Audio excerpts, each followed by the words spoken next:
afternoon. I am Hui-Wen Director and Professor of the Graduate Institute of Art History here at National Taiwan University. We have been dedicated to the research and teaching of art and archaeology, particularly of China, Taiwan, East Asia, for nearly 4 decades. So it's my greatest honor and pleasure to host this afternoon's event, featuring Professor Dame Jessica Rawson. And now,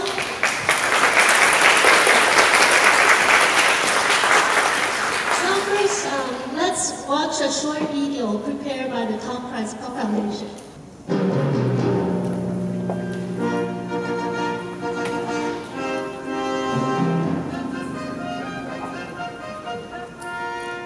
Jessica Rawson, Professor of Chinese Art and Archaeology at the University of Oxford, is the 2022 Tom Prize Laureate in Sinology. Despite struggling with alphabetic languages as a child, her natural affinity for images led her to consider how objects convey meaning and have their own language. Objects are telling you what they're for. First of all, they're just telling you the function. But if you look a little harder and think a little more about it, you see, particularly at high table, the knives and forks and silver. In our lives, silver matters, whereas in your lives in China, it will matter less because you use chopsticks. And so if I start to compare China and the West, I can see that 2 different languages. While sinologists have tended to focus on culture, history, philosophy, and literature, Professor Rawson has shed new light on the areas of art history, material culture, and the study of excavated artifacts. For her, objects can tell stories without saying a word. But to decipher the language of objects, we need to observe and compare them. So, yes, you can certainly look at single objects, and that's what art historians do most of all. But I have moved away from a single object, partly because I think you can overemphasize one bronze, when actually the bronzes were all used in a ceremonial banquet for the ancestors. By examining nuanced changes in sets of bronzes, she developed a theory illustrating the ritual revolution in the Western Zhou era. She discovered that the quantity, shapes, and decorations of these wares contain important cultural insights. From here, she built a broad view of East-West interactions. Her recent research delves into how horse trading in ancient China is related to the origins of the Silk Road. Horses and herded animals with hooves cannot survive, cannot flourish in the south. The Chinese have to use the Mongolians to get horses, but the other side of it is, it's the source of the Silk Route. Because they're bartering something for the horses, this Silk Road period, I became very interested in it, because I realized that this was one part of China's international relations, how China developed its borders and its contacts with other people. Professor Rawson once served as the keeper of the British Museum's Department of Oriental Antiquities. In 1994, she became the first female warden of Oxford's Merton College. Experiences at the British Museum helped her bring a fresh perspective to the historic college and establish the University of Oxford China Center. Through her theoretical and practical work, Professor Rawson has deepened our understanding of Chinese civilization.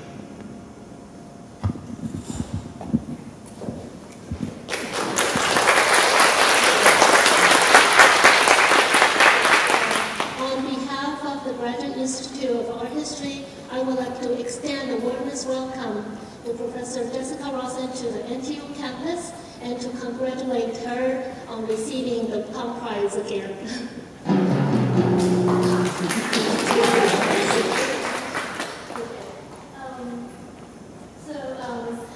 I believe a lot of you here in the audience know Professor Rawson very well, but I'll just spend a few minutes mentioning her many achievements and contributions to the field. Specializing in Chinese material culture, Professor Rawson has been one of the most important scholars of Chinese art and archaeology in the world. She started her career at the British Museum, where she worked in the Department of Oriental Antiquities for nearly 30 years. Then she taught Chinese art and archaeology at Oxford University, where she not only produced world-class scholarship, but trained new generations of scholars and curators. Many of them now hold important positions in the field across the globe, and I see many of you in the audience today. Welcome. For hundreds and thousands of others who are in the greater field of Chinese history, Chinese art and archaeology, East Asian studies, and material culture, we benefit from Professor Rawson's articles, books, exhibitions, and exhibition catalogs. It is truly an honor to have you here, Professor Rawson. I would like to also to applaud the Tom Price Foundation and the selection committee for their vision and their wise decision for choosing Professor Rawson. Here I quote from the Tom Price website for Professor Rawson's significant contributions. Put in the context of sinology, a study often thought of as bound to the written word, Professor Rawson's contributions bring to the forefront an entirely different realm of understanding. Her talent and her knowledge have given a voice to the mute world. That is the things and objects from burials and tombs in ancient China. And with this, we come to the theme of the forum today, language of objects. And this is also one of the section titles in her latest book, Life and Afterlife in Ancient China. So I believe everyone here is eager to see how she makes mute objects speak. And today she will speak for 30 minutes, and after that we'll have 3 discussants, Professor Gerwei David Wong, and then Professor Li Yongdi, and Professor Lin Junyi. And each of them will speak for 10 minutes, and after that we'll have 40 minutes of discussion. Okay, now so without further delay, I present to you Professor Jessica Rawson.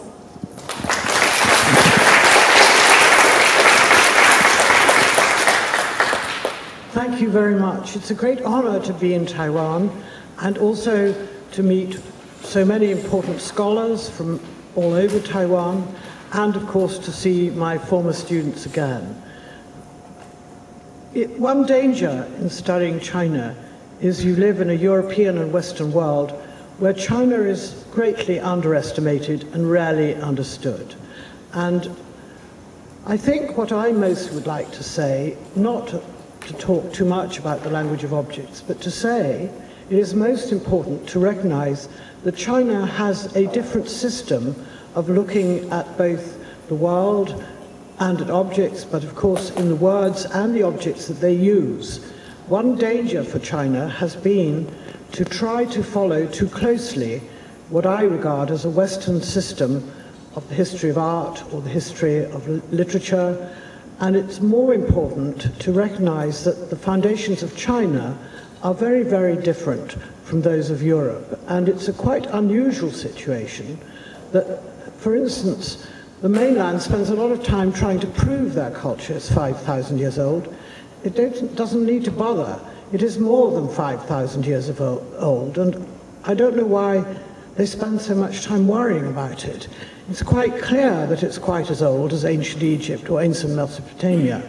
What I have difficulty with is to persuade my colleagues in Western Asian studies or ancient Egypt studies that China is just as old and doing things differently. My use of the term language of objects was really developed in relation to that book to persuade people reading about China that they were reading about something they didn't understand and needed to try to understand. Now I have difficulty with all this stuff.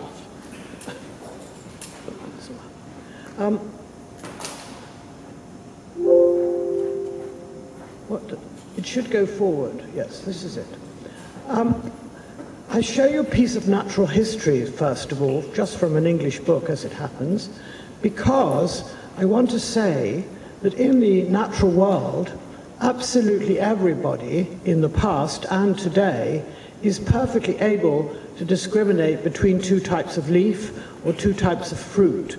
You've got, as it happens, a willow and a walnut in an English book about trees. But it could be about trees in Taiwan. It doesn't matter.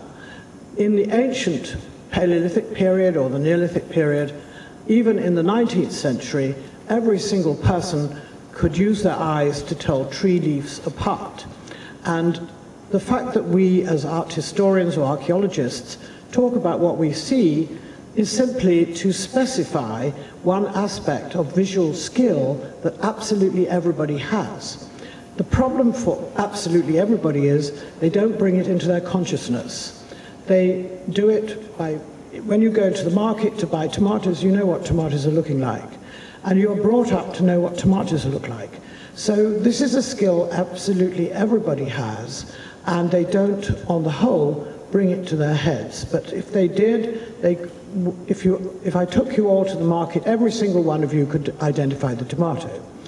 And that is very important because you know what to cook. And this is how people developed an understanding of the natural world, of animals, of insects, of snakes, and above all, of plants. So I'm just simply want to emphasize that I don't think recognizing objects or understanding them is in any way special to art historians or archaeologists. I think absolutely everybody can do it, and most people do it most of the time. And that is what I mean by a language of objects.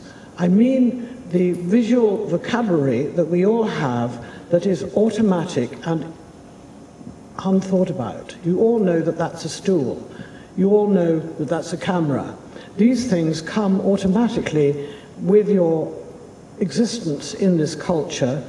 It is just the case that in China and in Europe, the objects around the place are slightly different today, and in the past, very different indeed.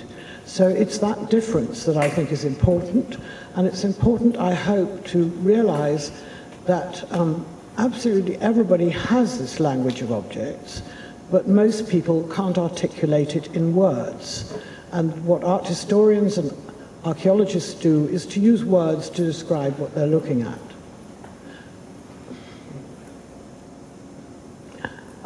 I put up a few words, but I don't really think the words are very important to my point of view. I want to mention the problem of the word art. I think that bedeviling this discussion and making people have a certain problem with it is that we do think that there is a concept or an object category called art. I would like to emphasize that I think the notion of art is developed in the West, and the discussion and the discourse about it is Western. It is not Chinese. And the discourse revolves particularly around painting and sculpture of images of deities or political or high-ranking figures. And it is to do with those categories that high-quality execution was required. You couldn't, for the top churches in Russia or Britain, or the top politicians, the top kings, you would acquire the most skillful people who could paint or carve. And you also, to some extent, claimed, I suspect, that they were in some sense spiritually inspired. I haven't really, and don't intend to study this, but I think the claim that something is art is a very doubtful claim and comes from this very specialized Western system. And it applies to figural images in Western religion and politics, or kingship, it doesn't matter which. So the great images of Assyria are of kings or of deities. The great images in Egypt are of kings or of deities, pharaohs or deities. So art is already a bit blurring our experience. So the reason I use the word object is so we jump away from art, because I would say in China or in East Asia generally, there are some obvious forms of art, and first of all, there is calligraphy.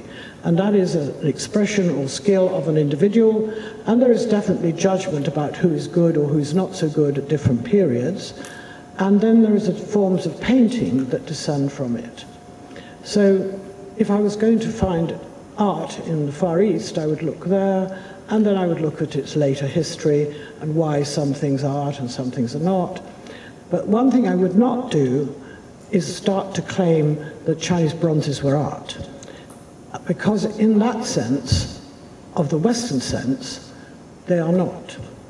So therefore, we must expand the category if we want to include Chinese bronzes, jades, or lacquers from the Far East in art. And I think we should be very, very clear what we're doing.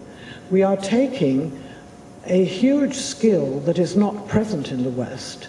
The West is not capable of making Chinese bronzes, carving the jades of China, or the lacquers, because they are not training people in those eras to that level of skill, and they're not training people in the multiple, if you like, the multiple groups of craftsmen who make these bronzes. So to make a Chinese bronze, you need to be made to do a whole multitude of things. You can't make a Chinese bronze in a small ceramic workshop. You need a large ceramic workshop. You need lots of metal.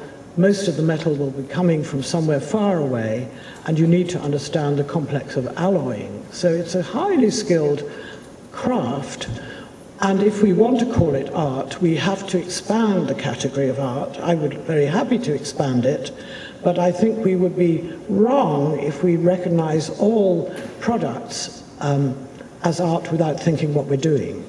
So I want you to feel that you don't need to bother with the category of art. In my instance, I'm not going to talk about calligraphy or painting, which to me is certainly in the category of art. I'm going to talk about the objects around us, particularly in museums. And they are the works done by very, very complicated craft procedures with many skilled levels of artisans and artists, if you like, but it's not a single man producing a single bronze. There is no possibility of doing that. So we need to reflect, not therefore, on a language. That's why I choose the language of objects. China and Japan and Korea have a completely different level of performance from any workshop in Bronze Age Britain. Bronze Age Britain is not bad. Bronze Age Greek is quite good. But the Bronze Age China is in a different universe. And unless we recognize that, we just don't know what we're doing. So I think that one reason I choose this word, language of objects, is we need to understand what we're looking at. So that's the background to what I'm saying, that we are looking at categories of artifacts that are made with a skill and a large workforce, the like of which most archaeologists in the West have never seen. We do it to create an environment we think important. And this is two environments in the USA. On the left is the colonial world. This is the colonial world of a room here. And this is completely fake, if you like. It's built in the 18th, early 19th century with all the apparatus of something in Western Europe. So this is the language of objects transferred into a completely unknown universe with moldings, with framed pictures, with particular kinds of glass and extraordinary lamps, but in America, not in Europe. So they've taken this language and moved it across the world into a world where this is much more normal. So I think one should be quite clear that we can do that, and we do it quite frequently. But it is, in fact, something that you need to come from a background in Europe to find intelligible. And if you like, I'm now expanding to say, I'm not looking at a single item. I'm looking into what is created in a whole environment, and to see how that environment is offering something to the visual importance. It's not verbal at all. It's telling you something that Europeans would have found familiar, and they actually found this totally unfamiliar, startling, and extremely worrying. So those are the leaves of the tree, and this is my beginning. Now I'm going to just show you quickly 3 case studies out of my book, in fact. And this is a very common kind of artifact. This is a set of bronzes from a particular tomb. It's not complete. But the important thing to know is that these 2 bronzes, which you can't tell from a photograph, are the same size and the same weight of bronzes in the tomb of the royal consort called Fu Hao. So in fact, the person is buried, Ya Chang is buried quite near Fu Hao's tomb, and one has to ask ourselves, that's quite interesting. And he has very high quality bronzes, most of which carry his name. So we know that someone was preparing bronzes for him for his tomb. And that's another part of this language that we need to understand, that in China, things are prepared for people in these tombs and inscribed. And now, instead of a colonial room, we're looking at the room in a tomb. I'm not showing you the tomb today, you saw the tombs yesterday, but it is important how they're massed together. So this man is eligible for a set of bronzes. The level of his bronzes we know now is more or less, but not quite, the level of Fu Hao, but he has far fewer. And clearly the set is, in fact, if you read my chapter, it's not complete. So that in itself is interesting. But there's something else that influences how we look at these, and that is other material in his tomb. Because if we look at that, the bottles tell us something in addition to the table on which it's standing. So you can't look at a single object. You have to look at the group to see how they're used and what kind of message they're conveying. So we'd see something else if we look at the rest of the stuff in his tomb. When I spoke 3 days ago, or whenever it was, at the Tang Prize celebration, I said and showed you that there wasn't any gold in northern China. So this man has several pieces of gold, and that in itself should tell you something. He has some means, or his family or the burial group have some means to obtain gold, and quite interestingly, it has a star on it, and that star often appears on chariot fittings. So gold with stars on it should immediately make your ears go up. And then you look at these. These are the rein holders, in my view. Not everybody agrees with that. The rein holders for a chariot. And this one has his name on it. So it was made distinctly in Anyang for him. But it has a jingle. And this one has a horse's head. And you never find jingles or horses' heads on ritual vessels. So there's something very clever going on. This is why I say it's much cleverer than we know. The manufacture of bronze in Anyang, in the center of China, under the Shang rule, is much cleverer than we know. They knew when to put jingles and horses' heads on bronzes. This was not made in Mongolia. It's got its name on it in Chinese characters. The knives could, at a quick glance, look as if they came from somewhere else. But actually this one also is almost certainly made with a horse's head in Anyang. But this one might have come from Mongolia because it has a hollow eye and it has a horn that rises above the eye, which is a feature of Mongolian knives. So and then what do we have here? We have a hand, and no other tomb in Shang area that we know of has a hand in bronze. It's very tiny, it's only about this big. But the man has lost his hand. In the burial, he has no hand. So, and he's buried face down, not in the normal Shang way, back up. So, did he lose it in fighting? We're not sure. Did they replace it on purpose? We're not sure. But I suspect what has happened is they've given him a hand so that in the afterlife, his right hand is restored. So he can function as a chariot leader again. So I'm telling you that I see this as a group of objects that's telling me something more than just his ritual vessels. The ritual vessels would be very tempting to put in an exhibition, and actually at Anyang in the museum, his exhibitions are displayed, but they're not shown with these pieces at all. So this is what I see as a very simple example of a language of objects where the earlier objects are enhanced or elaborated by these objects. That you need to see the complete group, and I haven't got the complete group. I mean, it would take me all day to go through the complete group. But you need the complete group to appreciate who this man is and what those objects are telling him or telling the people who arranged the burial. Because a burial like this which is very near Fuhao, which is quite deep, but not very deep. It's only about 6 meters deep.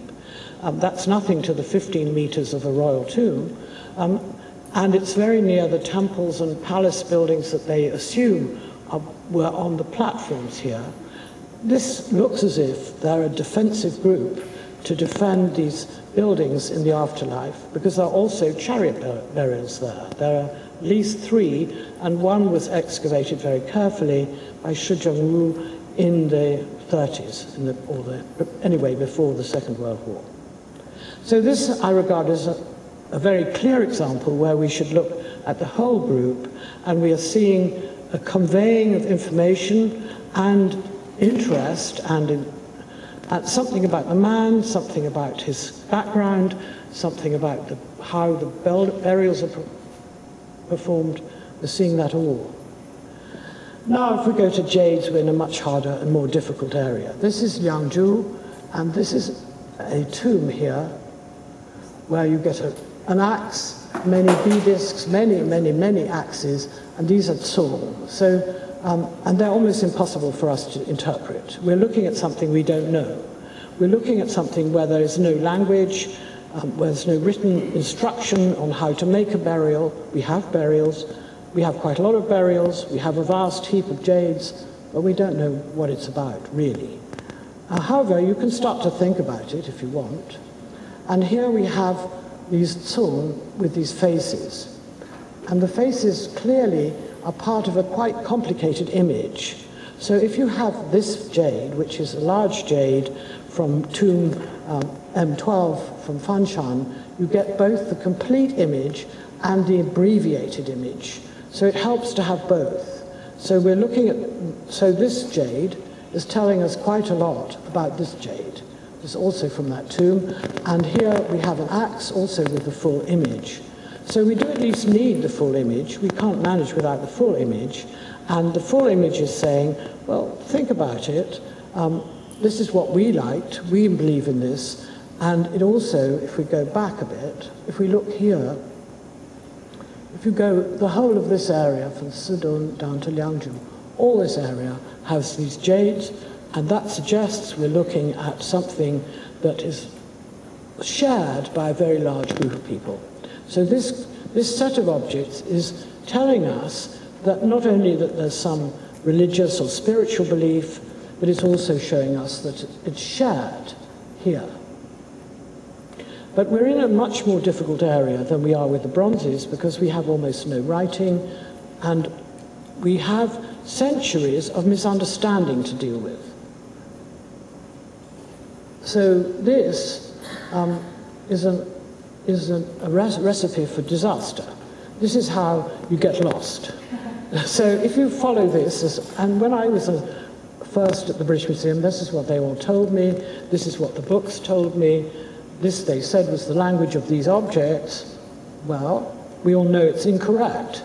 And every single collector, every single connoisseur has followed this even down to today.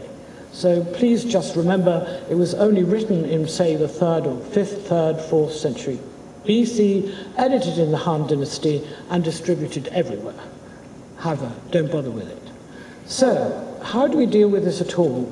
We have really one major site with these particular tsung, this. If you want to deal with the Zhang, you need to go somewhere else. Zhang and tsung don't come from the same place. What is important to me, and which I found, this is a map based on Tang Chung, who's a Shandong, he's an archaeologist from Hong Kong, actually, who's moved to Shandong and has done a lot of very good work on the extreme north here. And Shaonanshan is a very rare early site where we're in the edge of Siberia with great stone mounds and little jades. And the jades move by period southwards, and they move, including in Taiwan, they move down what I would call the sea corridor. So we're dealing with a material that has got absolutely nothing to do with the Yellow River, and that in itself is remarkable. So we spend a lot of time seeing, is it me making them fizz? It sounds like It's going to explode. Anyway, sound, object, not objects, but sounds. Anyway, I like that map a lot. I very much admire the scholar who made it. We have redrawn it, I and my assistant. We've redrawn it. We've put in some rough dates, and we've shown you that we're looking only here at ear ornaments and huang, which probably come from broken down rings. So we're looking at rings that get broken and turned into little horizontal ornaments.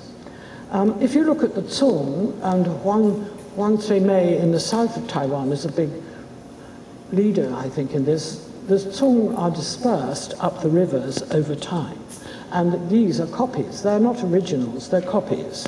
So what's happened is a genuine, nice Neolithic piece from early, you see, 3,000 to 300. I mean, I don't know why the mainland is worrying. It's got an amazing large culture there, which shows that Chinese history goes back at least to here, long before anybody could write anything down. So these are copies. One or two of these up the Changjiang may be dispersed.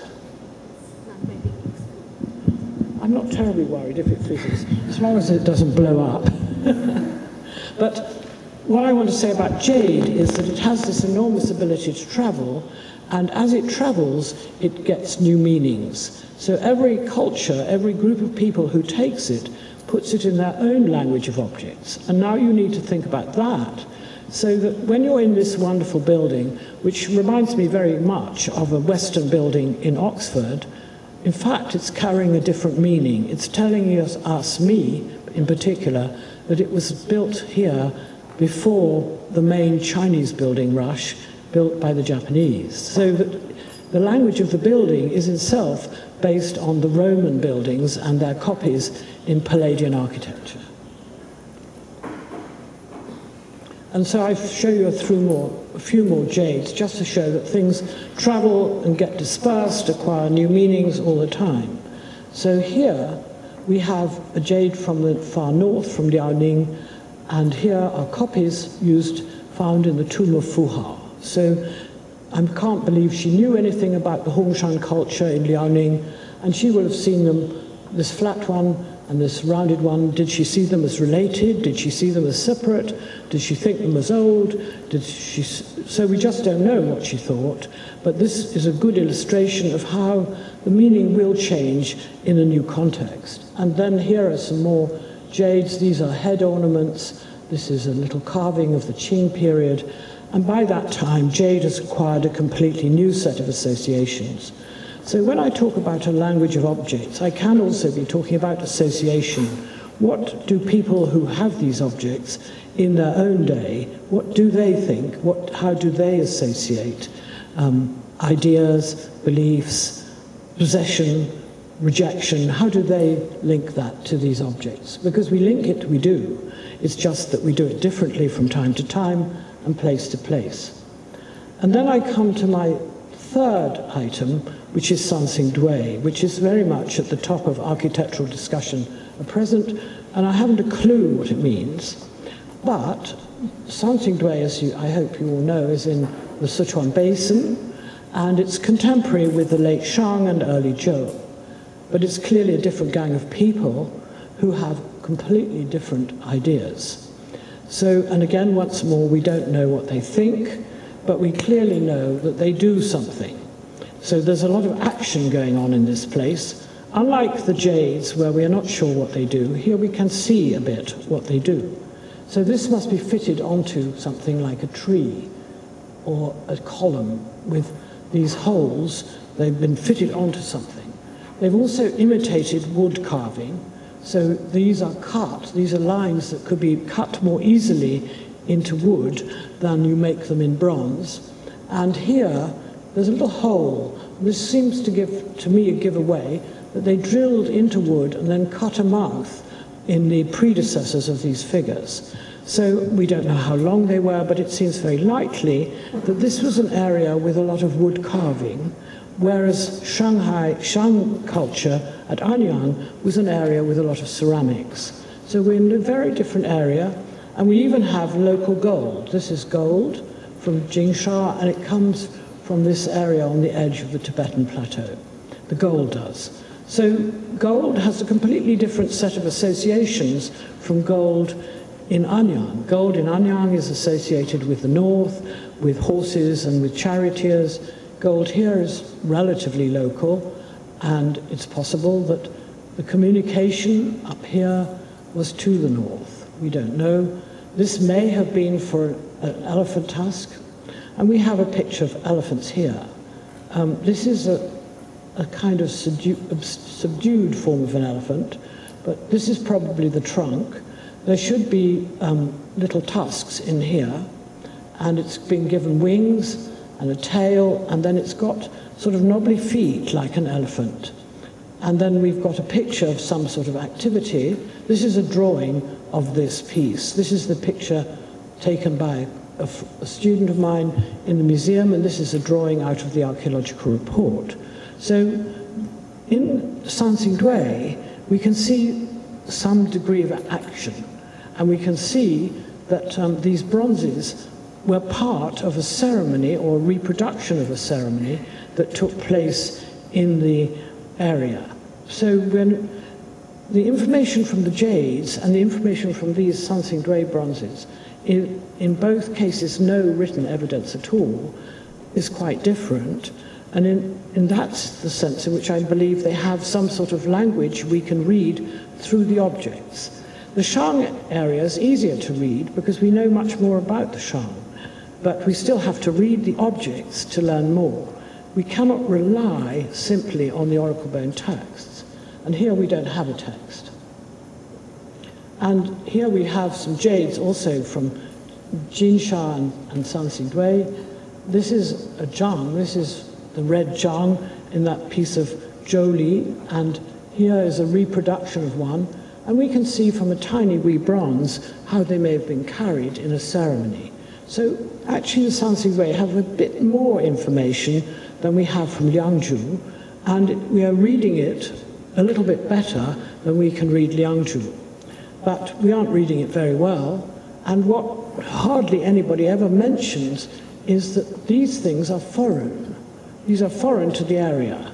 They come from two different areas. This one comes from the extreme north, from either from Taosi or Erlitou or even from Shima, and this one may even be an actual song from Liangzhu, or it's a very good copy.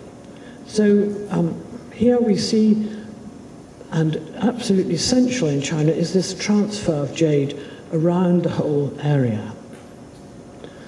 I'll just end with these.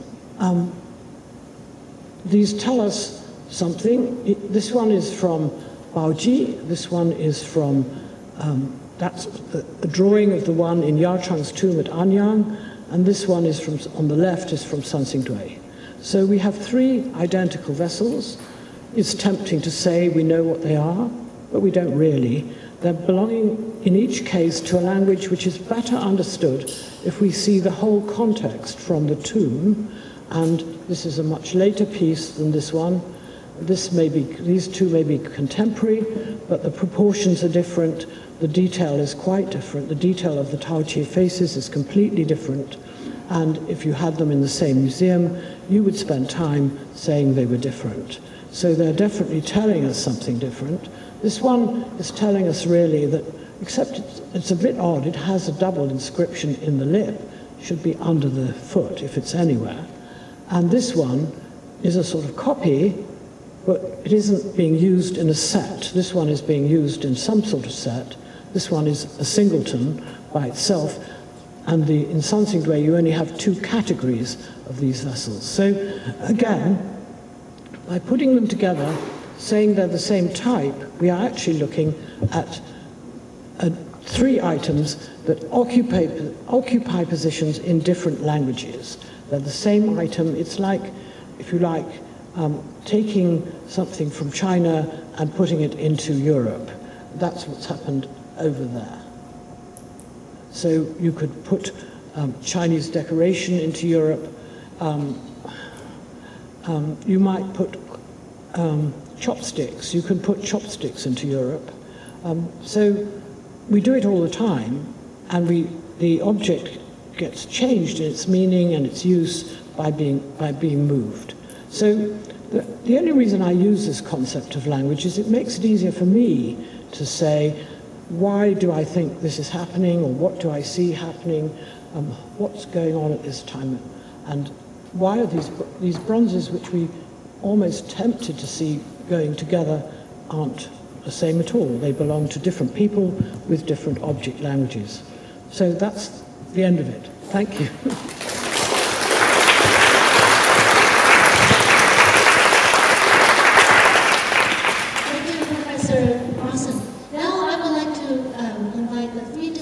Onto the stage. First, Professor Dana Wong.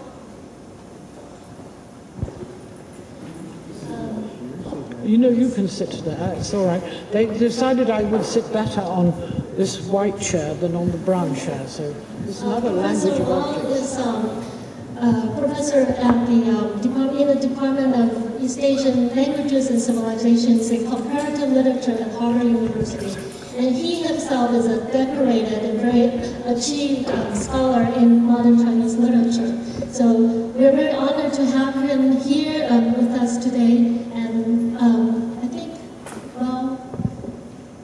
I think I'll invite all the three discussants on the stage.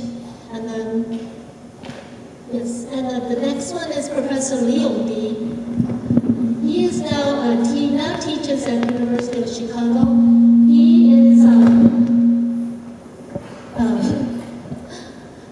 I think, identifies himself as an anthropological archaeologist of Chinese archaeology. And the third one is Professor Lin Junyi here. She's just graduated from she just got her PhD from SOAS in 2020, so a very young generation of scholars scholar in Chinese oral archaeology, and she just joined us at the Institute on August 1st. So now we have three discussants of different generations in different fields, and so I very much look forward to the exciting dialogues. So now, first, Professor Wong will speak. Thank you very much. Professor Rawson, ladies and gentlemen, good afternoon. This is truly a great honor for me to be here. As you all know, or some of you may know, my specialty is modern Chinese and contemporary comparative literature. So by training, I'm really far away from Professor Rawson's specialty. And you talked about the language of objects today for your topic. And I happen to be a person specializing in language studies. So we probably couldn't be further apart in terms of our training and the disciplinary approach. But I just wanted to say that over the past few days, I've been really learning so much from your scholarship and your lectures. And for today, I will try my best to bring our interests together in the hope that we could work out something illuminating enough for our audience thought. Right? So basically, this is a very preliminary attempt trying to argue that language is not merely a language of objects. Instead, my topic will be language as object. So that probably will be the conclusion which I will draw toward the end of my response. But first, let me just share with you a few slides in which you will see where I draw my study from.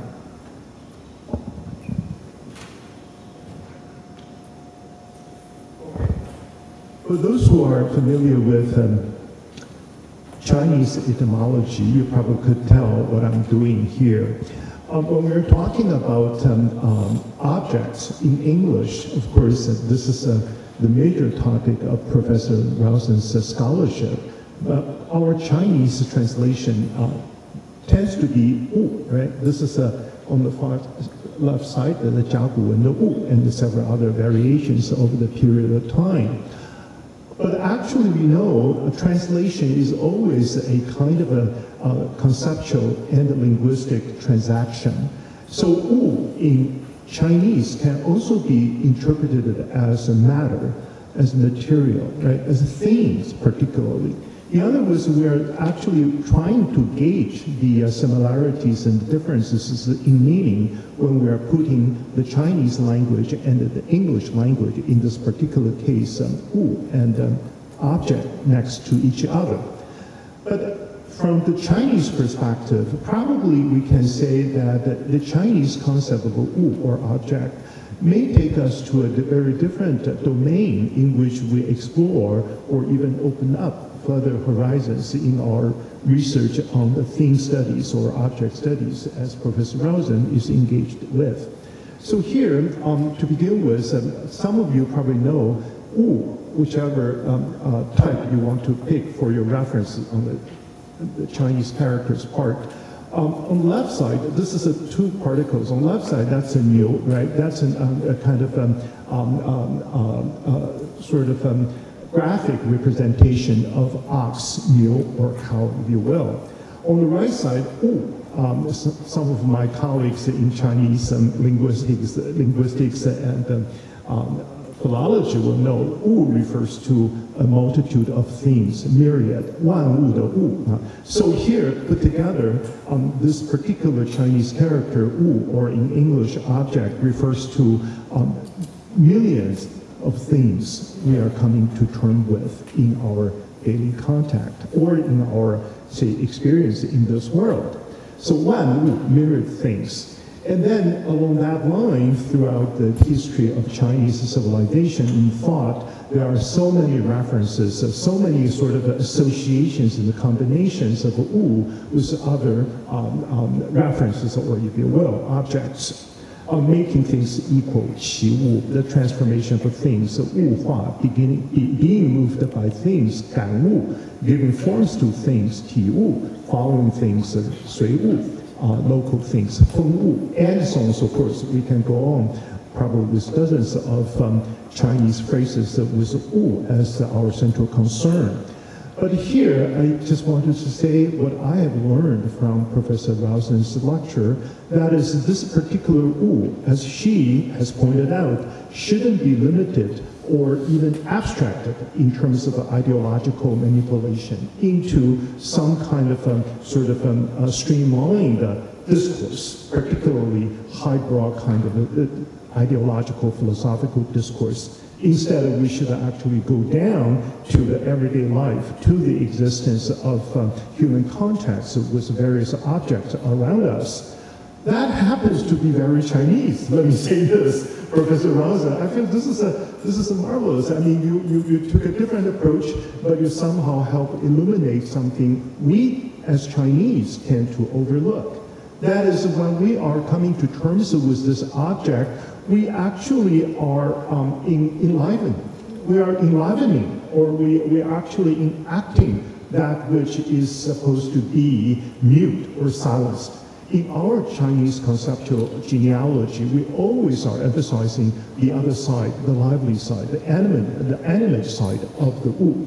Particularly given my specialty in Chinese literature, of course, I'm here trying to be presumptuously referring to the classic of Chinese literary criticism, Wen Xin Diao Long, Literary Mind and Carving the Dragon, 1500 years ago. And here in the famous chapter, wu se, right, literally means things, the colors of the things, or wu se, singing the color. So if we use that wu as a verb, that certainly gives a different sort of a dimension of, or even different kind of sensation of encountering the object. So particularly, I'm not going to talk about all the references here, but just quickly, the first line, 物色之动，心意摇曳, right? When things of color or colors of things are in action, we as human are being affected, right? Our heart is being moved. The second line, 情以物迁，此以情发. Now this refers to the literary dimension. That is, we as sensible and sensitive humanity, we are always engaged in and at the same time affected by the existence and the circulation of objects as such. But here, let me try again. Object is not just merely the tangible things around us, but also the multitude of the things we are inhabiting, of which actually we are also kind of an object, a thing. Right? The third one probably is the most famous one, the 诗人感悟连累不穷. I think this is right up an alley here with regard to Professor Rawson's lecture just now. That is, as a person gifted with poetic sensibilities, we feel, we sense the thing, the object, and therefore we are making endless associations. We are making relations happen among all of us in such a way as to create an alternative world that we call literature, or the literary world. And of course, 物色尽而情有余者，小会通语.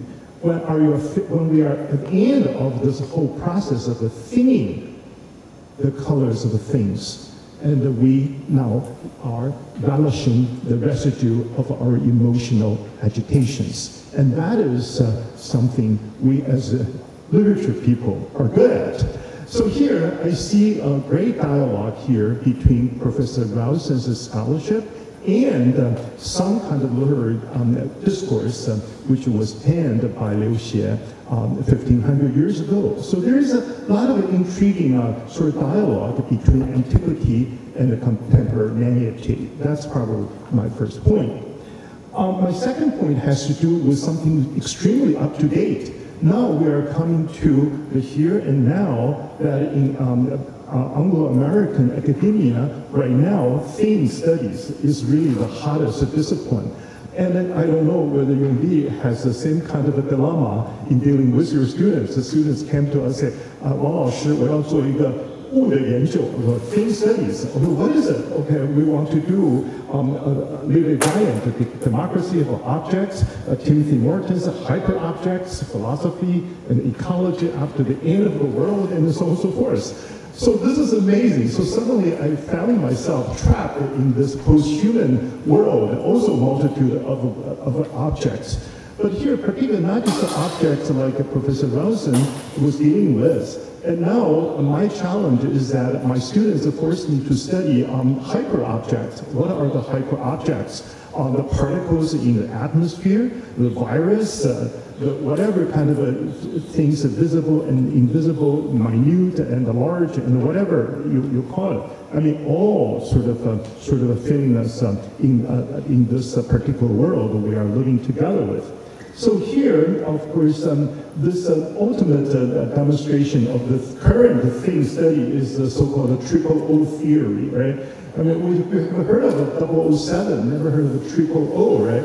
An object-oriented ontology, all right? A new theory of everything, right? So here you can see Graham Harman, an American scholar very much inspired by Whitehead and Heidegger, was actually proposing something which is not too foreign to us as a sinologist. That's really another layer of historical irony, because he has tried very hard to alert us not to be limited by the human-centered, particularly after the Enlightenment, the human-centered kind of sort of disciplinary engagement. He asked us to look down, to look into the world that we are all living in together. And therefore, he ends with this famous declaration, that is flat ontology, 扁平的本体. He is actually proposing a kind of democracy of things, including human being as a kind of object, as a thing in the world.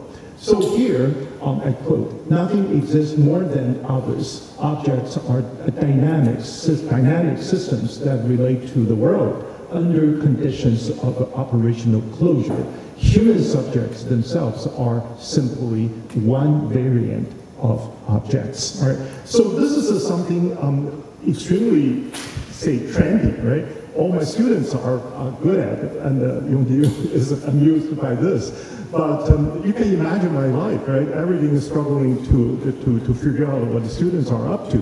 But here, I probably will be proud to say that I will go back to my office proudly telling my students that at least I have read some works by Professor Jessica Rawson. This most up-to-date thing is not necessarily that modern or postmodern as you guys thought. And indeed, through Professor Rawson's project, we come to realize that in the Chinese world, this is a unique world. It is,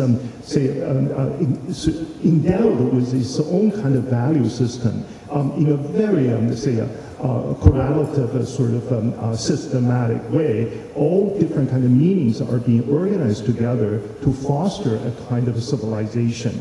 And you have to be humble, and you have to be really going into the details, the nitty-gritty, to figure out the relationships between things, including the human being as one of those 万物, right? So that probably is something I have learned, at least can tell the students. But on top of that, I also would argue that Chinese literary discourse has taught us that language is none other than merely a wu of the world. So language is such, through our vocal communication, through the use of our body, and through our kind of graphic creation of a different kind of signs and the semiotic systems, language probably still deserve our attention. But I see Professor Rawson's point. We, however, reject the kind of oversimplified language which highlights what Jacques Derrida calls the logocentrism, phonocentrism, and so on and so forth. So at the end of the day, we rely upon that which is tangible, that which is palpable, that which is making everything legible all around us, the world that we are inhabiting. So that probably is something I've learned from Professor Rawson. I end my response with one question for Rawson, Professor Rawson. That is, this refers to my experience of visiting Gugong Boyuan yesterday.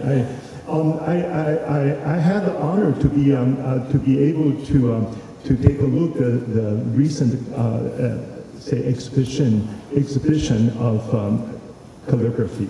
So that's my point. And of course, for your world, the calligraphy probably doesn't occupy that much, say a position or that kind of role through your pre or early modern Chinese studies. Yesterday, when I was looking at the display of various scripts, particularly the Song Dynasty, starting with the Su Shi in the middle, Mi Fu, and the Cai Jing, right? I was amazed, right? And there must be some kind of meaning system in your terminology which prompt our librarians, our historians at the National Palace Museum to put them together, to display them together, to create yet another layer of meaning system on top of the language which is on display. In other words, calligraphy itself now, more than 1,000 years after the demise of the Song Dynasty, has become another object for us to discern, to appreciate, to detect, and so on and so forth. So at that point, I thought probably for me as a modernist, maybe we still have some kind of minimal hope to catch up with Professor Rawson's scholarship. At least we got language to hang on, and we'll treat language as object.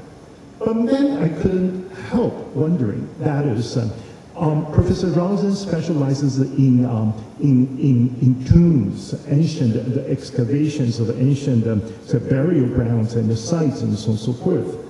Well, I was visiting a museum, which is also very dark, right? Because we want to protect all those objects and so on and so forth. So from a tomb in ancient times to a museum such as Gugong Boyuan I visited yesterday, there must be a sea change, or no change, I don't know, in terms of the formulation of meaning systems as you proclaim. So I would be very curious about your interpretation of the logic of the exhibition as presented by the curators of the National Palace Museum. I was grumbling about the shortage, the lack of displays of calligraphies and the paintings. But the curators disagree with me. Probably you don't agree with me either. But as a language-oriented person, I cannot help displaying my own hobby. Thank you.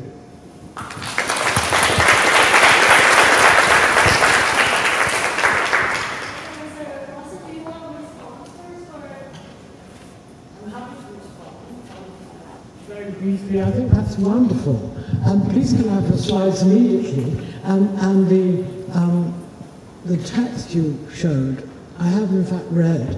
Must now go and read it in English and Chinese together, because actually I think your language is very special and it doesn't work like ours. So one reason I think the language of objects is difficult is when we're using the English word language and your Chinese language works quite differently. And I think actually of your calligraphy and of the one rule that you showed, all the different examples of rule, that it has what I would call this algorithmic or abstract, not abstract, it's like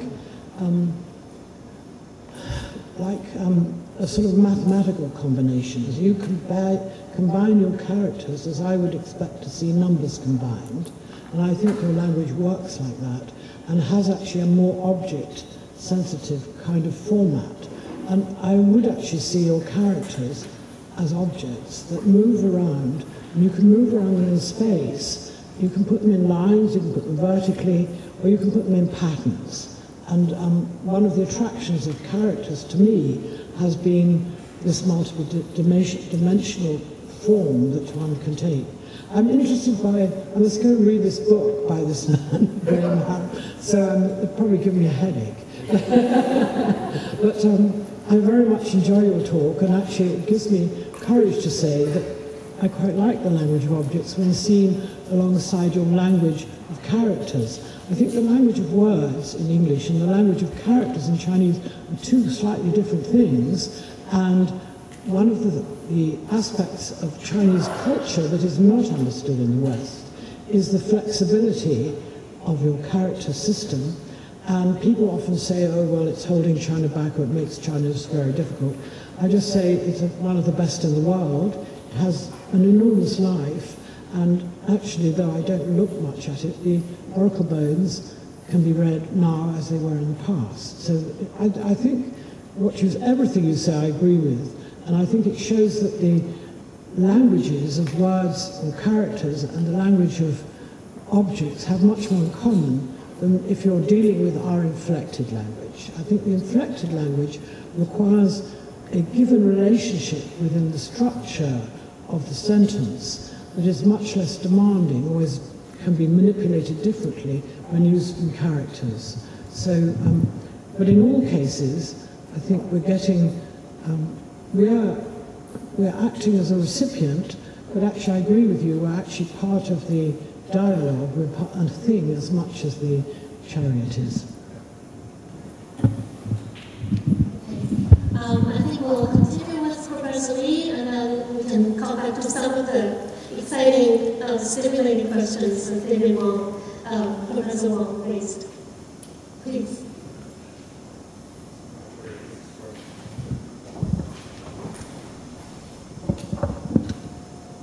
I was relieved to see Jessica showing a slide of Joey and talking about Martin.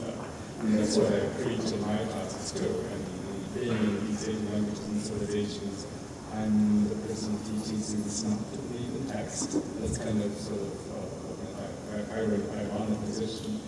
I was also relieved that Professor Wong introduced these different theories. So I thought I was going to be maybe a little too different from Jessica's approach in trying to bring in ideas of theory.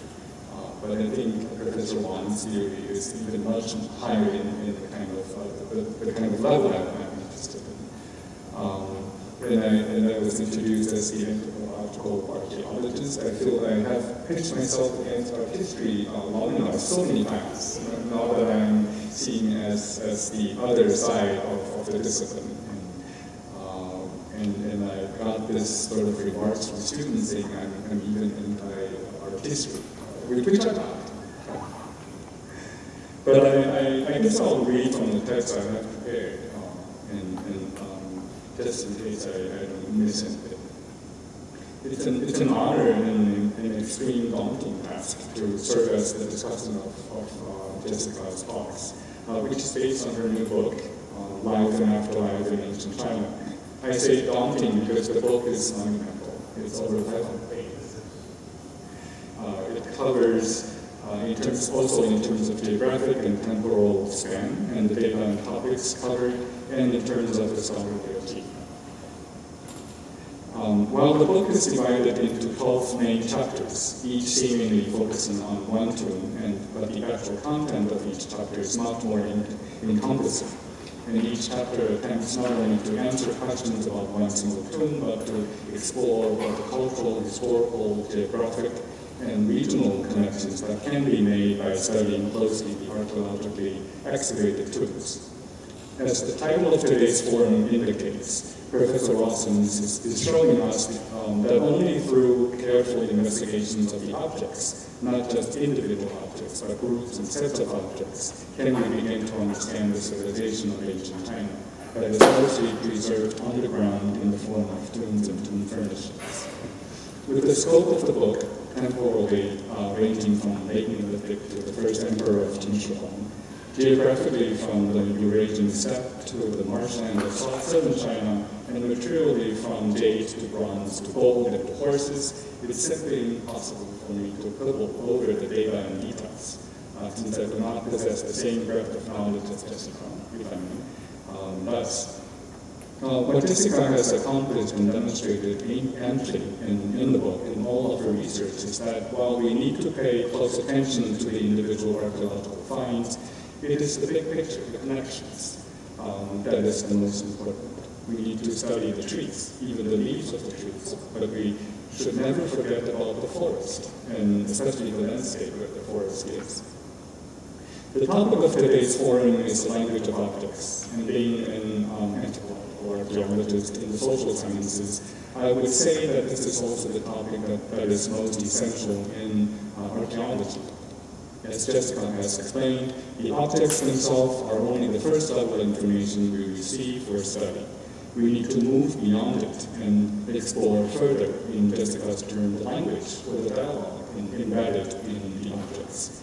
By language, I believe what Jessica refers to is what archaeologists may refer to as the context, be it behavioral, societal, cultural, often material remains.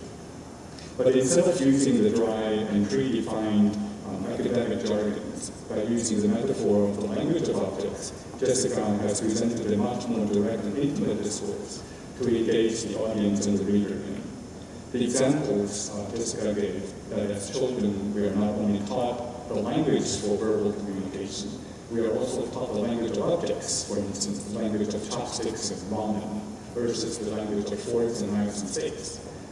In other words, we are taught the language of our individual cultures. What I'm trying to get at here is, in fact, the languages of different academic disciplines, especially anthropological archaeology, history, or social sciences versus the humanities. I think Professor Wong gave us a different set of concepts coming from the humanities, and even philosophy. In many ways, archaeology and art history, especially the kind of art history Jessica and also Professor Vettel do, share similar goals. But the language and indeed the approach can still be very different. Anthropological archaeology is top-down in terms of the use of social and archaeological theories. Art history and indeed archaeology and humanities are more bottom-up in the way observations are made mostly based on the close studies of the data. While both types of research emphasize a higher level of abstraction, generalization, comparison about the physical data, anthropological archaeology seems more ambitious in trying to ask and to find answers for even bigger questions, answers that ultimately explain human behavior, human history, and world civilization in a more universal sense. So my first question for Jessica is that, do you intend to seek another level of generalization, interpretation in your research? What is the role, if there is any, for the field? Even though for many people, theory knowledge for the period. People tend to avoid using theory. I want to emphasize that this is not a question about which approach is better, as I explained to King Fei yesterday. It's perhaps more, it has more to do with the division of labor academic.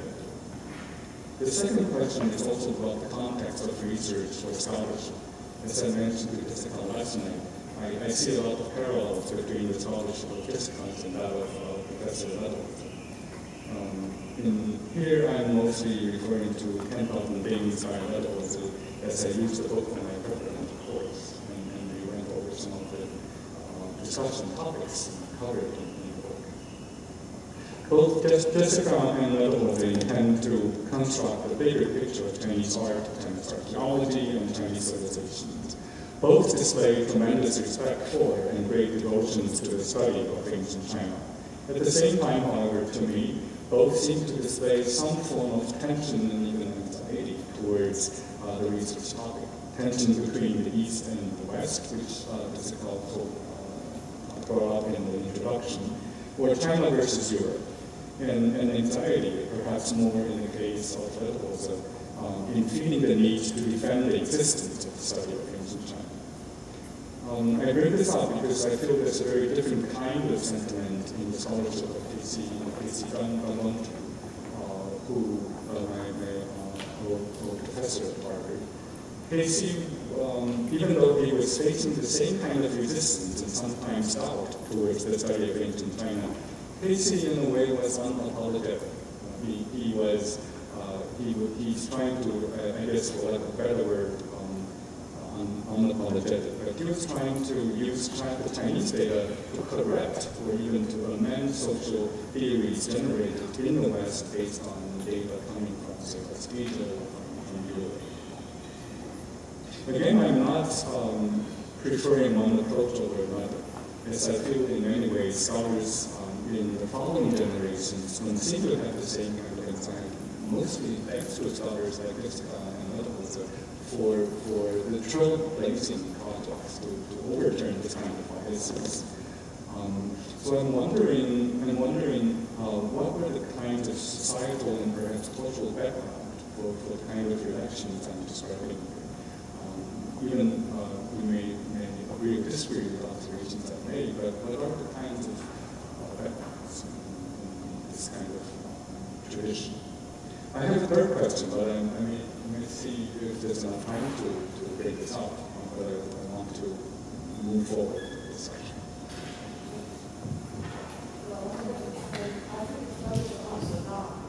Because I've forgotten the first question.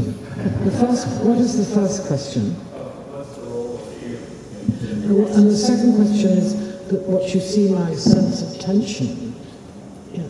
Well, in fact, I've spent the years in Oxford surrounded by scientists, and possibly it's actually given me a much stronger respect for scientists and a low respect for the humanities.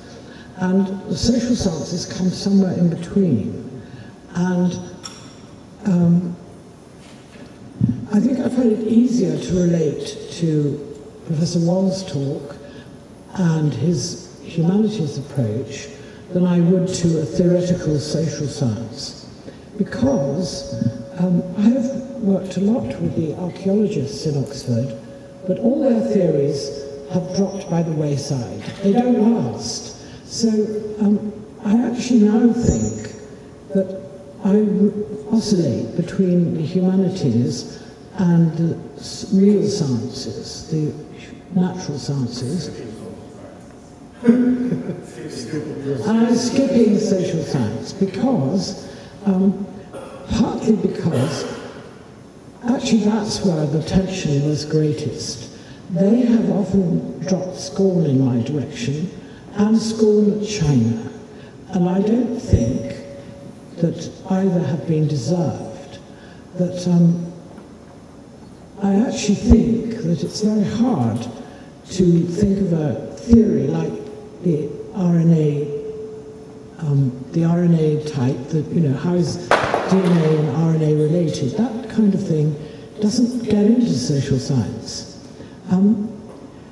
I quite like your idea that there's a top-down and a bottom-up approach. I think I am a bottom-up person, and I think I brought that from the sciences. I'm surrounded by a science-interested family, both as a child and now with my own child and grandchildren. And actually, I was thrilled to meet these mRNA people, because actually that's the kind of world in which I live in Oxford. Merton is a very, very strong mathematical college. Is that me or them?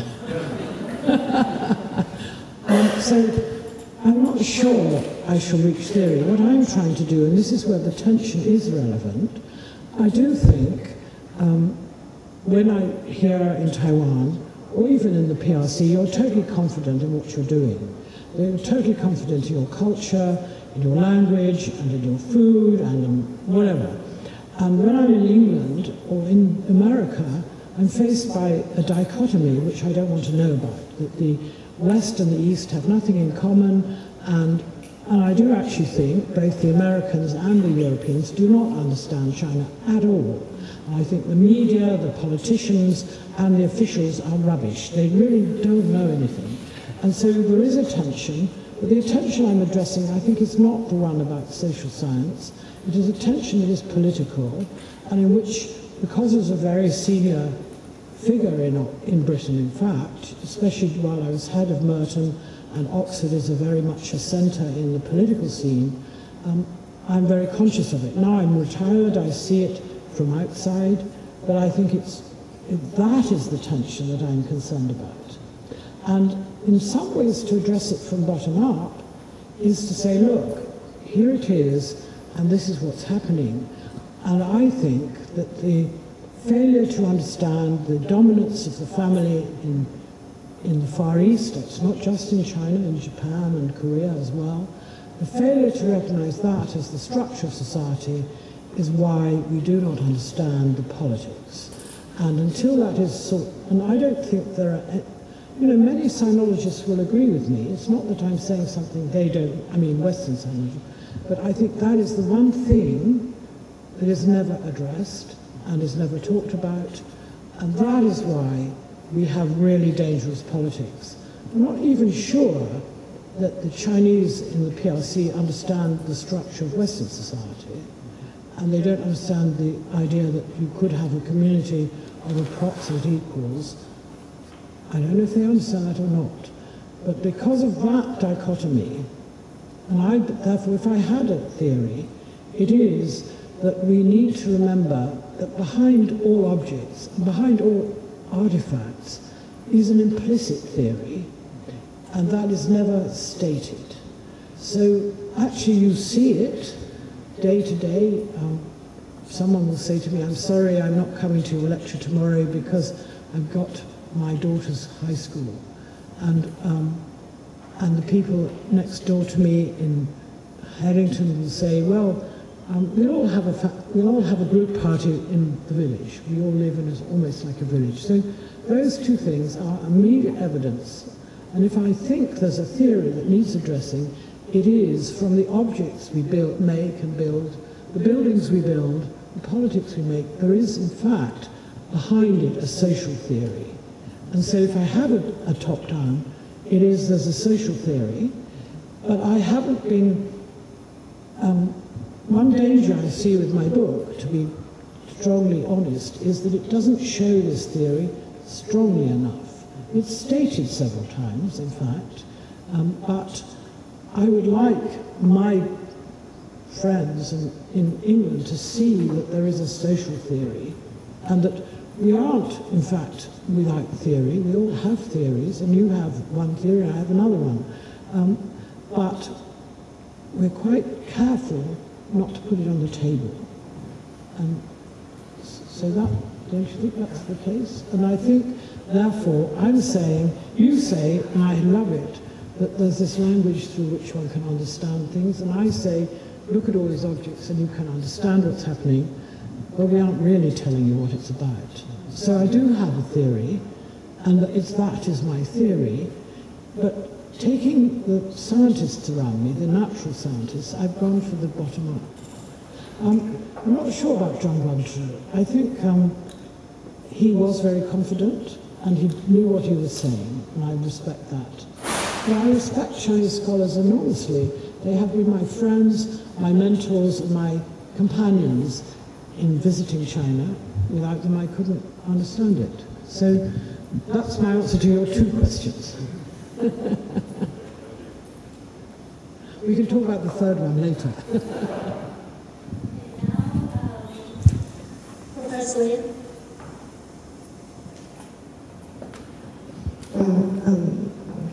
Thanks, Professor Lin, for her introduction earlier. And it's a great honor to participate in the discussion today.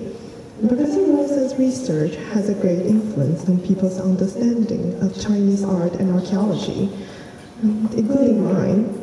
In a lecture she gave this week and in her new book, Life and Afterlife in China, she reminds us of the importance of understanding China as a unique civilization in the world. And Professor Rawson has shown a great view which is important to people in Taiwan for understanding China in the context of world history. And what attracts me most in her work is the understanding of the development of China in the context of the connection between people who live in the Loess Plateau and their northern neighbors in the steppe.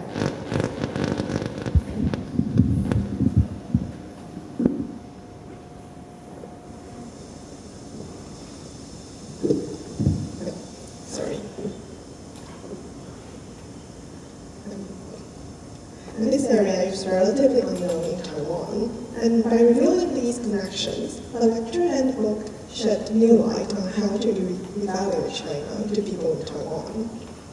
And her great contribution has been to show these connections through her new approach of language of objects. She shows us through this approach the importance of studying the object in context.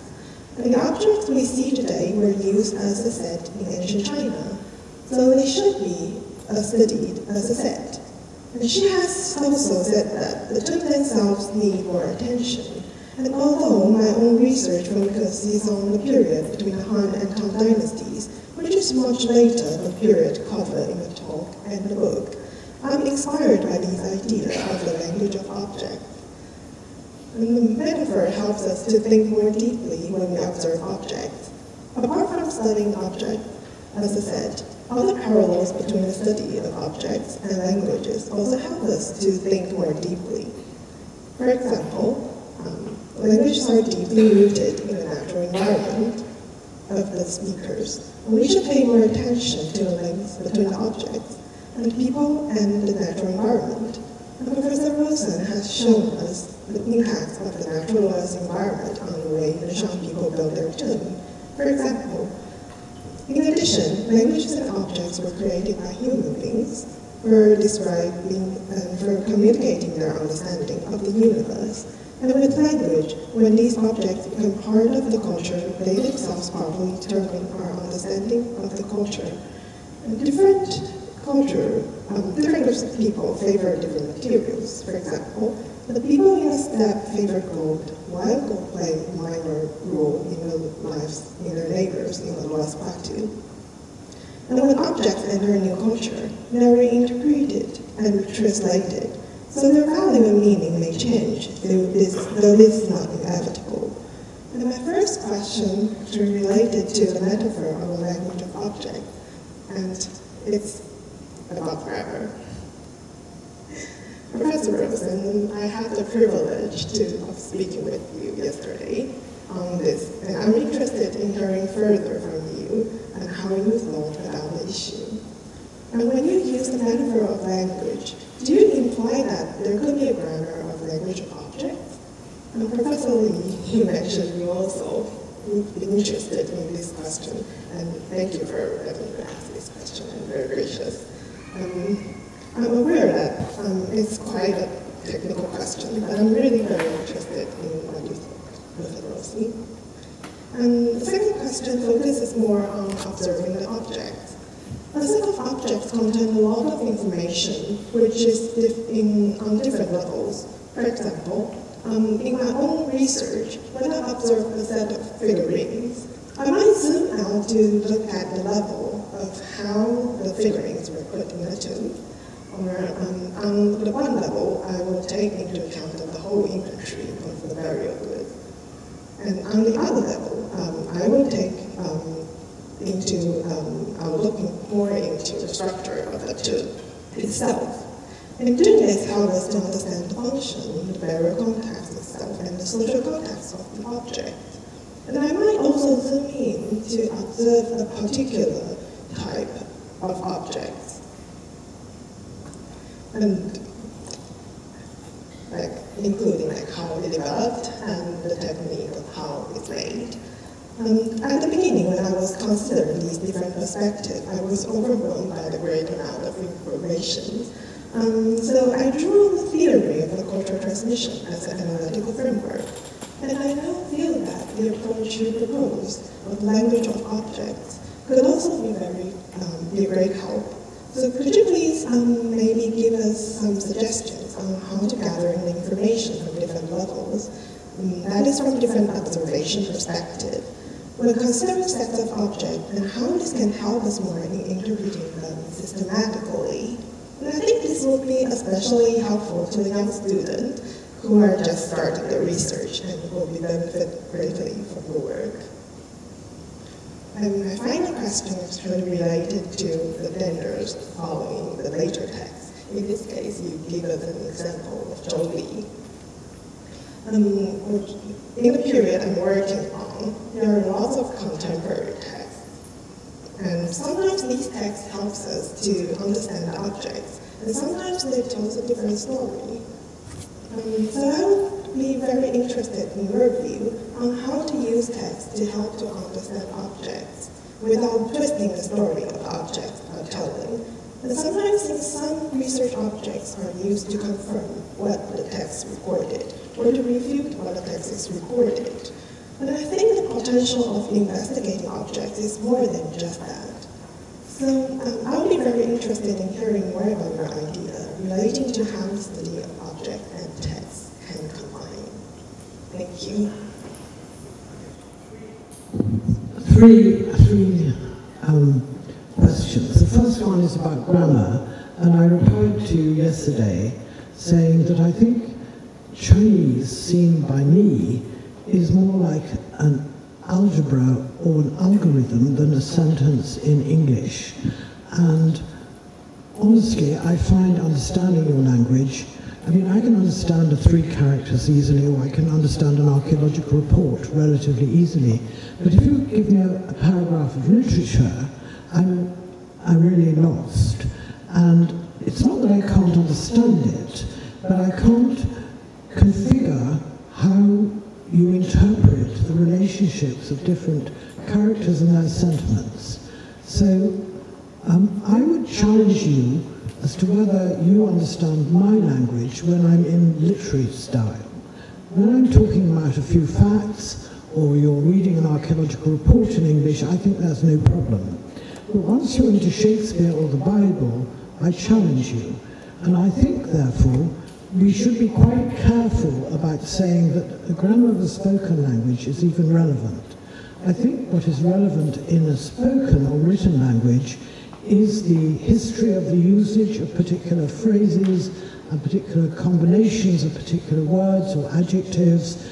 In fact, in traditional English, Shakespearean phrases or biblical phrases occur all the time. And if you aren't a native speaker and haven't read both quite thoroughly, you won't recognize them.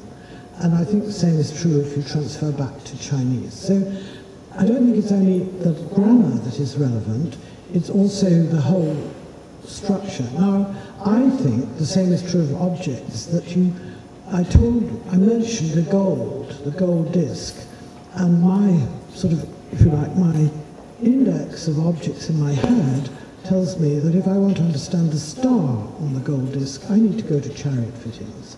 When I've gone to chariot fittings, I find myself in a world which completely excludes the ritual vessels. And so that the language of objects has some of the connotations of a spoken or written literary language by requiring you, and if you were contemporary you would know it, that to recognize that certain motifs, certain materials, certain techniques in the object making have references that are beyond the simple curatorial comment in a catalogue entry. You have to actually know quite a lot. So I think objects have some of the same complexity that phrases and metaphors and imagery have in spoken or written languages. And I do think that I certainly don't have that skill in Chinese. Being able to read an archaeological report is nothing, because it's, it's systematically done and totally relevant to the objects, but it's not helping me with the literature. So that was number one. Number two was the levels of construction in tombs which had figures. Now, if you go from the ancient period to the Ming period, in the elite, you find the elite tombs in the Ming have real objects in them as well as in the early tombs. The main tombs of the Tang emperors have not been excavated, but some of the princes have, and in fact, a proportion of tombs of the Tang, Wei, Tang, Song have real objects in them.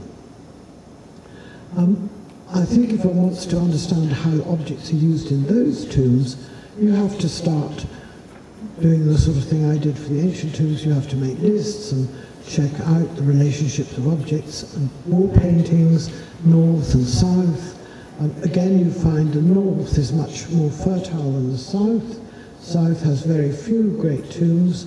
It does have some, and they're often very beautiful. So you have to work out, that's the regional problem that I have. And I suspect that there's quite a lot to learn about the relationship of real objects, pottery figures, and paintings. But it also depends how good the archaeological reports are and how many of them are complete. And probably, that is one of the difficulties of writing my sort of book. And two of the tombs only had a jianbao, and that's not very satisfactory. But anyway, I managed. So I think you have to I recommend it very strongly to take an archaeological site, a particular tomb, and go through it with a tooth comb, find out how it's built, what it's built of, who did it, and you need to try and find a non-looted tomb. The third question was text, and my reaction to text is, forget about it.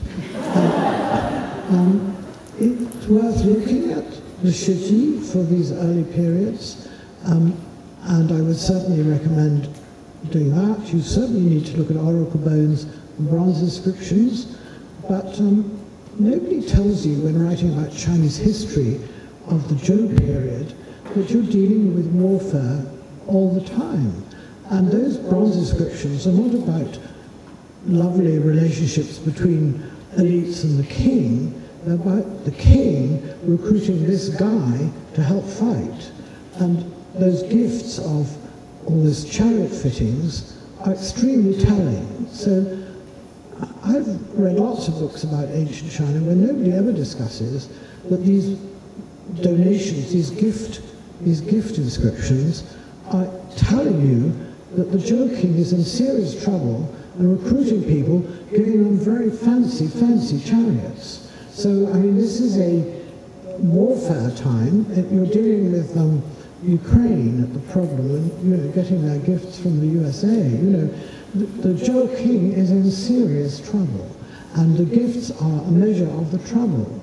So, I think if you're going to use texts, you want to start with the physical, and then see what looking from the physical to the textual will tell you what the text is actually saying. What that jade text told you was they didn't know. They were just lost. And what did? They put in a bit of correlative ideas, and that's it. They had not a clue. And so what was that text telling you? You need to be genuinely hard on yourself.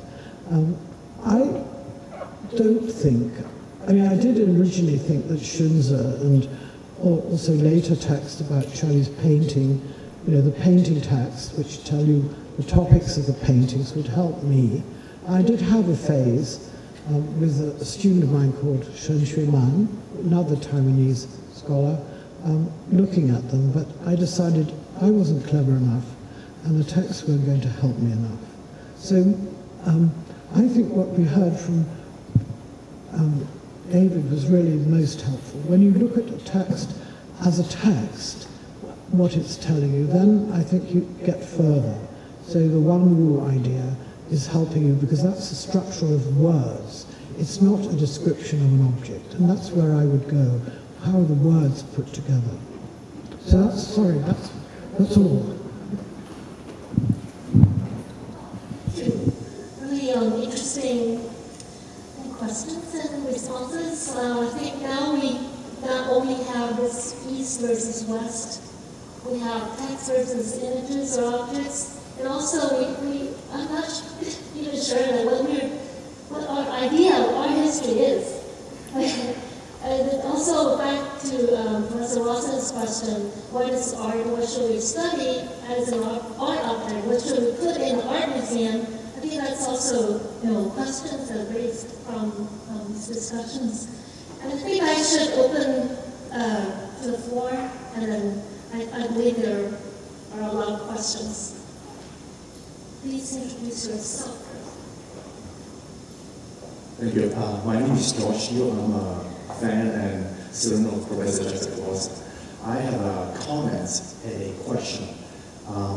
I find that your argument is so compelling when you describe that we see an object and when we see a group of objects together, they communicate so much.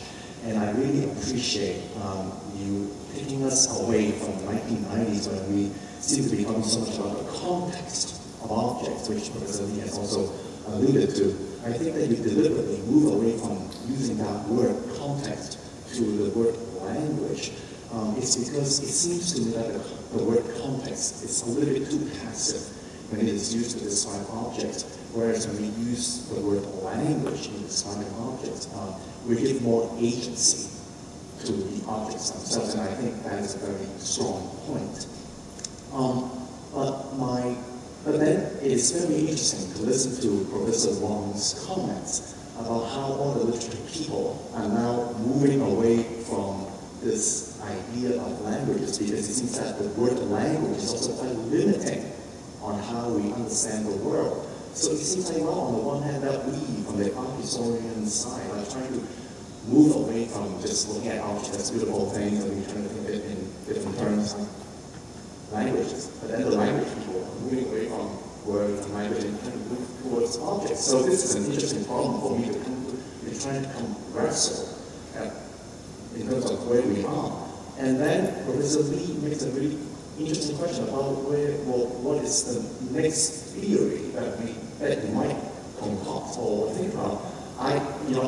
My question is, I wonder if the word, now that I think about it, whether the word language may actually adequately describe this grand project that you're building.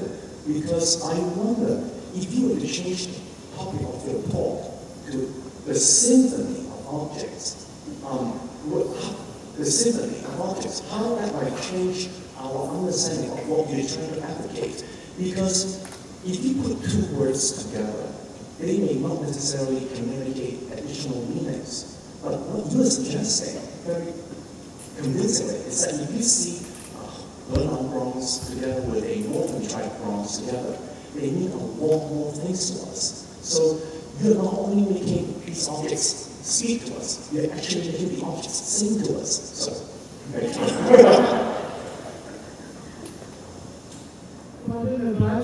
in my book, I actually use the word symphony, and I suddenly was thinking of music as I wrote it.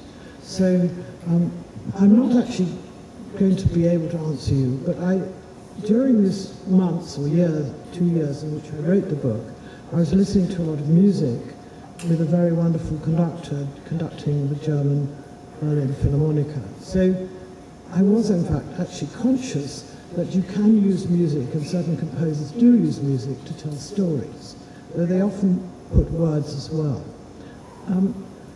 I appreciate that if you put two words together, rather than if you put two characters together, as Professor Wong showed, you get a whole range of different meanings almost out of the thin air.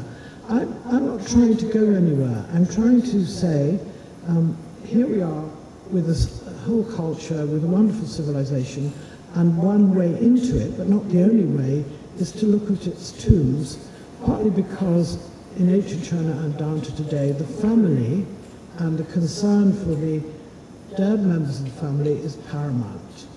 I don't put that at the beginning of the book exactly, but that's what I mean. And if I'm going to do anything, I will write a very short book explaining that behind this book are a row of ideas, and these are the 4 or 5 ideas. And that's the paramount one. But I would agree that whatever you put together in the room, whether it's the 2 objects or the 3 characters or 6 dishes of food, you immediately have meanings that are different from the different 6 dishes. If you put, I mean, in England we can't even dream up 6 dishes of food.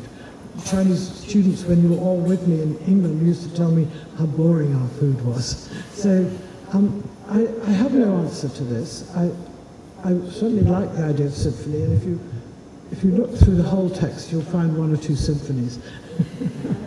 But perhaps Professor Wong will take that further, because I think the word and the objects work slightly differently.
Well, it's true that I'm not exactly telling you, partly because this is just a simple narrative of my own life, that in order to get a book written at all, which would be published by a publisher like Penguin, which would be for a wider reader, I had to do what they said. So they weren't going to let me write about social structures or academic ideas about the North and the South in China, or the Mongols and the Chinese. No, none of that was allowed. But I could write a narrative, if you like, or a semi-narrative of each tomb. And they were very keen on this sort of almost episodic way of looking at China. So I'm following what they told me to do. And as I did it, I came to see what I was doing slightly differently. So one reason I didn't pull everything out is because they said I shouldn't. And the second is because it took me a long time to, if you like, come to see what I was saying. On the other hand, I do several times say that the tomb is in fact a palace or a mansion for the afterlife. And I do mean that. And what I came to say to myself was that you could not look at Chinese tombs without accepting that they had a very strong view of it and that they believed what they were doing completely. And the bit that I think is hard for the Western audience is to see that they have to believe this if they want to understand the book. And I didn't actually say you've got to believe it, but I write it as though you have got to believe it. So I think the best description of what I was doing is the tension between what I was told I could do and what they wanted me to do and what I found out I ought to do. And that's why I say I need to perhaps write something else. I do think there's another side to it, and that's the tension between China and itself. China doesn't completely believe in what it is. It is, in fact, a large continental piece of land. It's enormous by European standards. It is the size of the whole of Europe, and it has very strong regional differences, and it is extraordinarily successful in moving the character language south and the ancestral offerings. So that even if the people in the Zhenghui tomb in Hubei did not have the same understanding of the afterlife as the Shang in Anyang, they have at least the front. They pretend to, or they perform as though they do. They have this fantastic bell cert. Their performance of life and our performance of life is we do it every day as though we believe in it. So I think we have to say that what is astonishing to an outsider is to watch Chinese culture colouring the whole of this huge landmass. Now, I don't think in the ancient period, or even in the Tang, it gets completely far south, but it goes a long way south. But what it doesn't do is go north. And many of my archaeological colleagues say to me, why on earth do I not say or talk about Chinese culture going north? But it doesn't do it because you cannot grow that amount of food. So that there is a climatic, environmental break, and that means that the north and the south and the lowest plateau, which you mentioned, and the Yellow River area are not in the same climatic area. And that, from then to now, you have this confrontation of two cultures across the borderlands. It's part of the lowest plateau, part of the steppe. You have a confrontation. And that's something that you don't say, and no Chinese ever says, or only says it in a negative form, that they don't like the invaders from the north or the incursions from the north. But actually, it's the source of technology. It's the source of all sorts of things, and it's no less, it's more constructive than the Attila the Hun or the Germanic tribes destroying Rome. I think the steppe people of the European side did a better job in destroying the Roman culture than those in the north of China did in destroying China. I think you in fact managed an accommodation between the northerners and central China than we did. So I haven't compared them. I haven't really mentioned it like this. I have frequently said, as you go through the chapters, I keep saying, look, here's something that the horse managers have brought. In Zhenghui's tomb, there are all sorts of things that they have particular horn-made horse cheek pieces. They have particular wire. All sorts of things that you can only imagine came from the north. But I don't pull out that dialogue. And the third thing I don't pull out is what I started by saying, that almost everything made in China is of far higher quality than anything made in the West, far higher, but it's not made by individuals. Whereas in the West we keep saying individuals did this, individuals did that. here you have hugely organized groups of artisans and artists working together, and they have been in very many different levels within any sort of workshop. And I don't pull that out. So would China or the West like me to do that? I don't know. So I've said at least 3 things that I don't pull out, to say nothing of the division of Eurasia by Tibet. You know, so these are major continental differences that affect our whole continental structures, our differences and our disagreements. And the book doesn't front these up, but they are there, and they've been in my mind all the time. So why did I not see them? Because partly I was struggling with a very tough editor. She kept on saying, here, cross this out, it can go in the footnote. Cross this out, go in the footnote. So you need to read the footnotes. I'm sorry.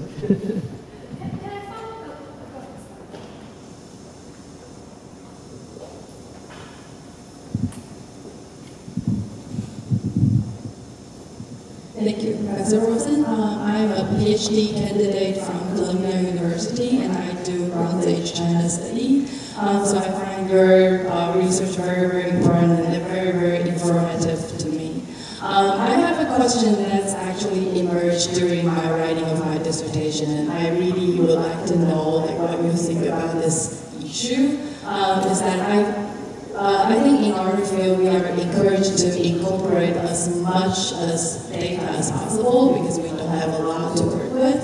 And so at the end I realized that I am in a struggle between art history and archaeology. And so I'm very curious, I think you're also, especially you're also working on objects, but so it is also something that's between the field of art history and the field of archaeology. So especially archaeology of humanities. So I really want to know how you position yourself between the 2 fields, or for you will consider the 2 fields are only tools for something bigger or something that's on top of the fields. Thank you very much. Well, I don't really follow any of that, really. I would say that I'm famous for being obstinate and doing it my own way. And I think if you're going to survive, you may have to take that position. I don't really, in Britain, I would not be accepted as an art historian, but the social science problem would also emerge. I believe what I truly think is that China and the West are divided by social structures in our own cultures. So I don't have a theory, but I haven't said so.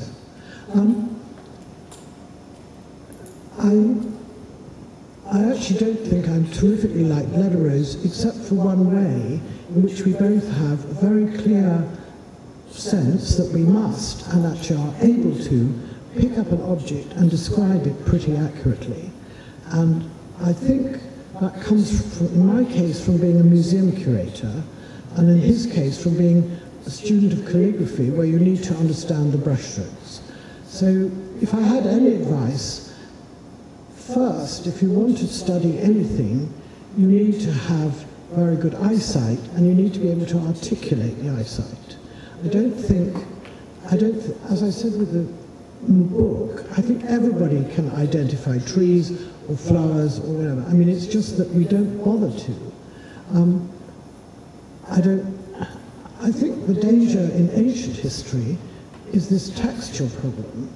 I think if you want to use the text and the objects, you're going to be in a conflict. And that, I would say, was the danger of doing it in Columbia with Li Feng, probably. I'm a particularly good friend of Ed Shaughnessy, who is a totally textual person, though he has huge respect for archaeology. And without him, I couldn't write my books. And I'm relying entirely on his translations of poems and of, above all, of bronze inscriptions into English. I can kind of read a bronze inscription, but I couldn't be sure I was turning it into the English needed. So I think the hardest thing, the thing that is easier if you're a foreigner, is to say, all right, that's the textual story, now what do I actually see? So I'm not sure I want to say I'm an archaeologist or an anthropologist. The political theorists in Oxford would say I was an anthropologist. They're fed up with my ideas about ancestors and tombs. They think that's too much anthropology. And nobody there would think I was an art historian. Art historians work on later periods where there are good and well-named artists who paint known pictures, be it in Ming China or in Renaissance Europe. So I think that partly we're selected by the material we choose to look at. But I mean, above all, the years as a museum curator were very useful, and I had to learn not just about bronzes, but the whole thing, from Neolithic to the Song, and then someone else took on the later period. So maybe I'm a museum curator who's actually a historian, because I did history as an undergraduate, and perhaps that's what I care about most, is actually history. So I wouldn't say I was an art historian, and I'm not sure, I mean, I have excavated for long periods, but in the Middle East, not in China. I wouldn't say I was an archaeologist because I don't run an excavation. So in answer to that is, don't worry about where you're positioned. Think about what data you're using, and don't worry about having it all. You'll never have it all. Nobody will. You have to select, and how you select is how it'll turn out.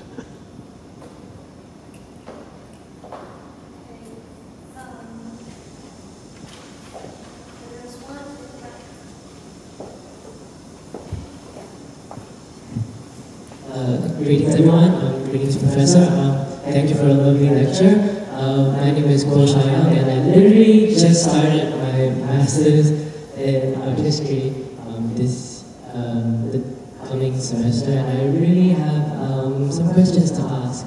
Through your lecture, I was thinking about, like, so we have a comparison where you have like an English language, and we're trying to talk about Chinese objects, Chinese cultures. And I remember that in the British Museum there was a book that was World History and 100 Objects. It was talking about objects, but everything inside it was in different cultures. And I thought that, does it make objects from different cultures where do we still have like a language to talk about it? Are we more confined because they're from different cultures, and suddenly our tools that we can use to describe are suddenly more confined, and we can't say so much in accuracy or in a deep understanding? And then does this become a new problem? Like, for example, like multi-linguistic cultures, like for example the Silk Road or ancient bronze cultures in southern China, wherever it might be. How would this problem, do we have anything we can talk or use? The book is a very famous book by now, by the person who was head of the British Museum, but he was there when I left, after I'd left. So his one sorrow when he wrote to me recently was that we didn't work together. He wasn't there when I was there.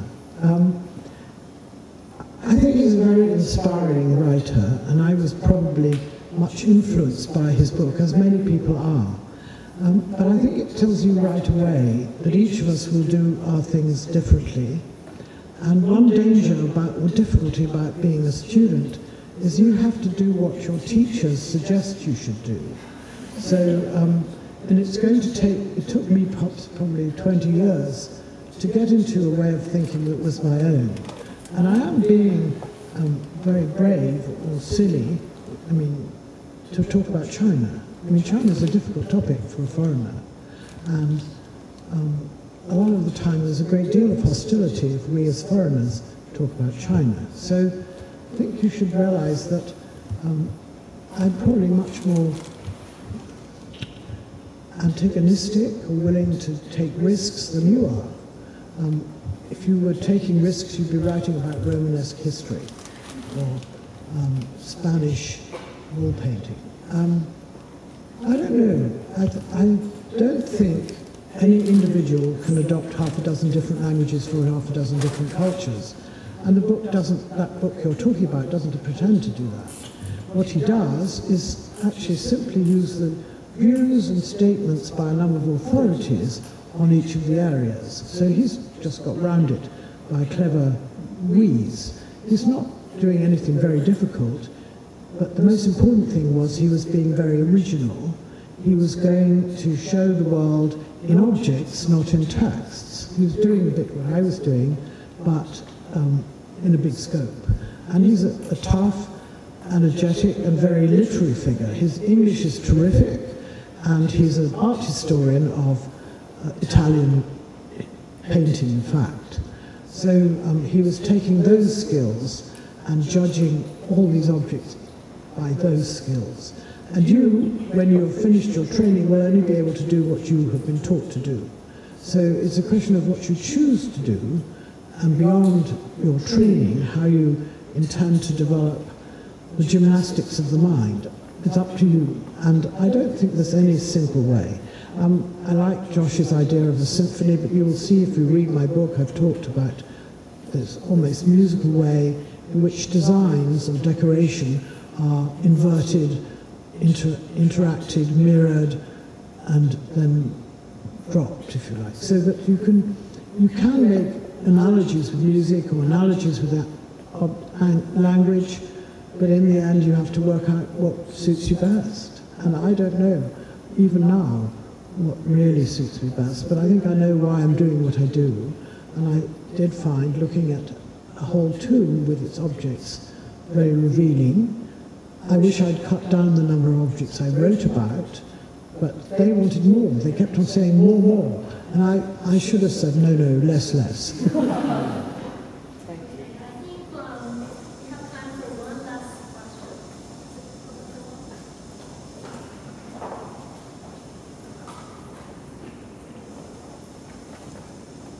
Hi, Professor Rawson, John from Princeton. You use language as a metaphor in your talk. My question is also about language, but it's how we use language in our writing to analyze and to describe objects. So how do you see the development of language in describing and analyzing objects, in particular Rawson, Jade? When you wrote your book, do you think that the language of analyzing and describing objects kind of limiting your imagination, or probably providing templates for your thinking? Have you thought of like avoiding, kind of, or diversifying different ways of writing? That's my question. Thank you. Well, I'm not particularly good at writing in English. The editor was much better than me. Some people spend an awful lot of time worrying about how they write. And I do think it's important. But actually, if you read the book, you'll see it's written by me with quite complicated ideas, not all of which I have dared express. But it has been edited or changed a bit, or it has been, the difficult bits have been cut out and put in the footnotes, by an editor who's very good at thinking about talking to everyday English readers.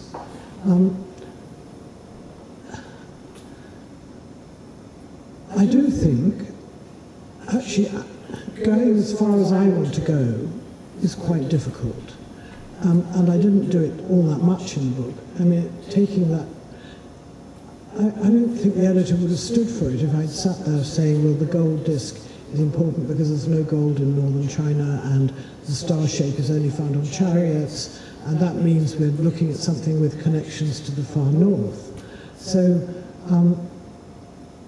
I think it depends on your audience, how you're going to write and how you're going to speak. I find it much easier to speak than to write. And a few people write very brilliantly, but I'm not sure that that's going to be the answer. All of us who worked in museums or have written a lot about objects have written masses and masses and masses. I've written thousands and thousands and thousands and thousands of words on objects, mostly in a more catalogue or standard description form, with endless footnotes, making sure that you all know that I've checked every single quotation of an inscription in some ancient book. Does any of that matter? I now think the difficulty that I've described to you, which is both how to see the objects relating to each other and influencing how you see them, that's the first step.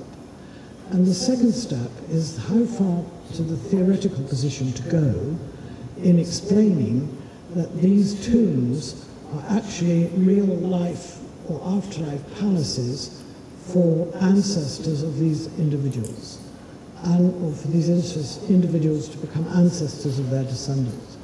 Those two things are quite hard to describe, and I don't think I necessarily have taken them that far. I've used a shorthand often, and the question is, how far should you go? And when I was younger and trying to find out how to write about objects, or why people were so dim and didn't see what was in front of them, I went to a school and talked to students of different age groups, and young children aged under 10 are very good. If you say, look out of the window, please, and tell me what you see, they're brilliant at it. You tell a teenager and they can't do it. If you then read good literature, like someone like Charles Dickens writes a lot about things you see, but when you read what he wrote, you find he just drops the odd word in. He doesn't say, it's a table on 3 legs and at the foot it branches out with a sort of lion's head. No. He's very clever about it. So I think there's a lot of different ways to do this. I haven't got a solution, but I've told you what I think the tensions are between how much description and how much of this interaction to give, and how much of the background of what is actually going on to give. I think those are all the questions that I need to ask myself as I go forward, and perhaps you do too. I mean, there is no single answer. You have to experiment. But there is no perfect writing either. Certainly not among art historians or archaeologists. Perhaps in Dickens, perhaps in a few modern literature figures, but I wouldn't. But outside literature, is there good writing? I'm not sure.